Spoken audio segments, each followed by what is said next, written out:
is all about veggies. We're even making veggie fries.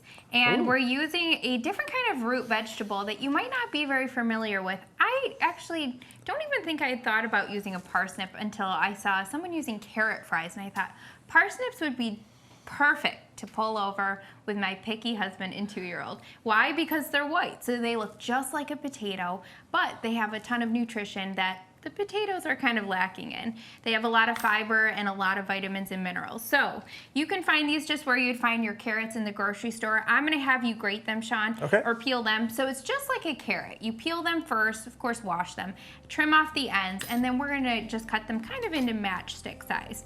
So go ahead and peel those. I've actually never done this before.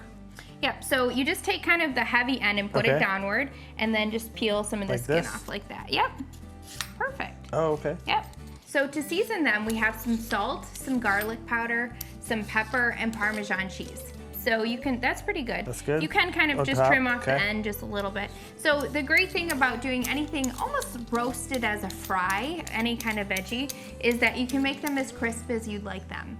Okay, there's one. Yep, so I'm gonna just cut the ends off.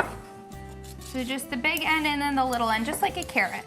Wow, that's actually really easy. I had no idea. So, and then what you're gonna do, just for safety, is kind of create a stable base. So I'm gonna cut through those just like that. And then you have a nice stable base to cut into wedge fries or matchstick fries, whatever size you'd like them to be. And so if you want them really crispy, the thinner and smaller that you get them, it's gonna make them a little bit more crispy. So I'm probably gonna cut them into 4 even-sized slices here. So we're gonna roast these in the oven alongside the pizza burger, so 450 degrees.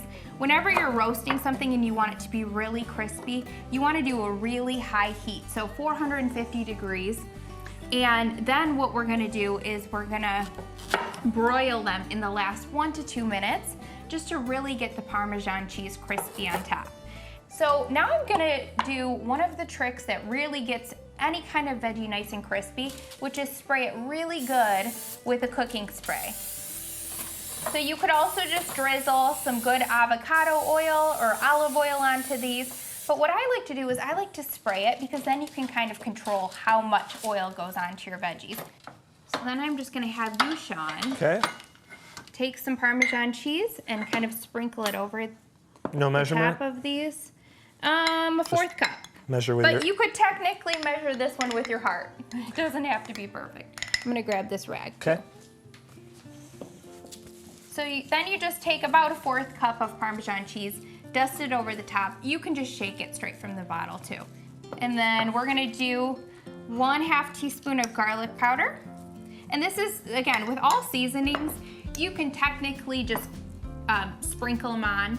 We use a pinch to start and then add more later. You can always add more, so go light on the seasonings, especially salt, and then add more later. And you can add some pepper too to these. Okay. And then what I'm gonna do is once we add all of the seasonings and the Parmesan on top, I'm going to give it a little bit of a light stirring with my hands, just to make sure everything is evenly coated.